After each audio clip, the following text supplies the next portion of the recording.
గురించినటువంటి విషయాలు చాలా అద్భుతంగా ఉంటాయి. అధ్యక్షులు వారు సమయాన్ని కూడా చాలా చాలా జాగ్రత్తగా సద్వినియోగం చేసుకోమని చెప్తున్నారు. ఒక మాట రెవరెండ్ డాక్టర్ విజయ్ కృష్ణ కుమార్ గారు ఏషియాలో ఒక గొప్ప గ్రేట్ థియాలజీగా ఆయన వచ్చి ఉన్నారు. వేదాంత శాస్త్రాన్ని బోధించినటువంటి పండితులు. ఆయన రాసిన సంఘాన్ని యాత్రిక సంఘం అని సంబోధిస్తారు. యాత్రిక సంఘం, ఆ యాత్రిక సంఘం అని ఆయన సంబోధిస్తే మరొక వేదాంత పండితులు కేశవ్ చంద్రశేఖర్ గారు అంటారు జర్నీయింగ్ గాడ్ అంటారు. దేవుడు క్రీస్తులో యాత్రికులుగా ఆయన ఉంటూ ఉన్నారు అనేటువంటి విషయాన్ని అద్భుతంగా చెప్తూ ఉంటారు. నిజమే, సంఘాన్ని గురించి మనం ఆలోచన చేస్తూ ఉన్నప్పుడు సంఘము ఆ యాంత్రిక సంఘముగా ఉండొచ్చు అనేటువంటి చాలా ప్రాముఖ్యమైనటువంటి విషయం. కహల్ అనేటువంటి హిబ్రూ పదంలో సంఘం అని చెప్పబడిన మాట పిలువబడిన వారు అనేటువంటి అర్థం వస్తూ ఉంటారు. ఆనాడు దేవుడు ఇశ్రాయేలు ప్రజలను పిలుచుకున్నటువంటి ఆ విధానం, ఆ పిలుపులో ఇశ్రాయేలు ఆధిక్యత అవకాశముతో పాటుగా భారము బాధ్యతతో ఉన్నటువంటి ఆ స్థితిని దేవుడు వారి మీద మోపాడు అనేటువంటిది అక్షర సత్యం.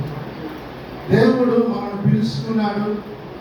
ఆ పిలుచుకున్నాడంటే దేవుడు మనకి ఇచ్చినటువంటి ఒక గొప్ప ఆశీర్వాదం.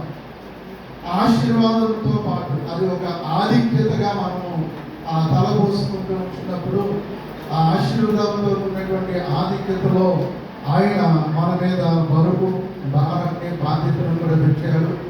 ఆ బాధ్యతతో ఈ సంఘము ఏ నూరు వసంతాల్లో ప్రవేశించిందని దైవజనుడిగా నేను చెప్పడానికి సంతోషిస్తూ ఉన్నా. యేసుక్రీస్తు ప్రభువు కూడా మార్క్స్ వార్త 16వ అధ్యాయం 15వ వచనంలో అంటాడు, ఆయన మీరు సర్వలోకమునకు వెళ్ళి అనేటువంటి మాటను ఉపయోగిస్తూ ఉంటారు. అందువల్ల సంఘము యాత్రిక సంఘముగా ఉంటూ ఉండాలి.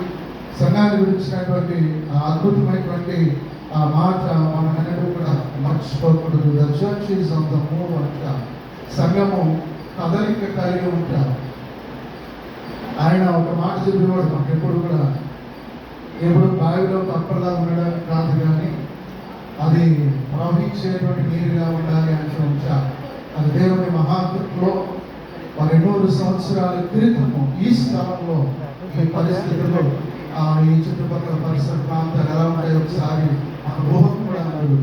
అటువంటి పరిస్థితుల మధ్య ఇక్కడ సంఘము స్థాపించబడి ఆ సంఘము దినదినము వర్ధిల్లుతూ దేవుని నామ మహిమార్థమై అనేక మందిని ఆహ్వానిస్తూ అనేక మందిని ప్రయాణంలో నడిపిస్తూ, ఈ ప్రయాణము ఎంతవరకు అంటే మహిమ రాజ్యం లేదంటే దేవుని రాజ్యాన్ని స్వతంత్రించుకునే వరకు కూడా ఈ సంఘ ప్రయాణము ఆగదు అనేటువంటి విషయాన్ని దైవజనుడిగా నేను తెలియజేస్తూ, ఎత్తబడేటువంటి సంఘముగా ఆంధ్రప్రదేశ్ సంఘము ఉంది ఉంటానని దైవజనుడిగా నేను నా నీకు శుభాలు తెలియజేస్తూ ఈ అవకాశాన్ని ఇచ్చినటువంటి అధ్యక్షుల వారికి మరొకసారి ప్రత్యేకమైన వందనాలు తెలియజేస్తూ నేను ముగిస్తున్నాను. Thank you.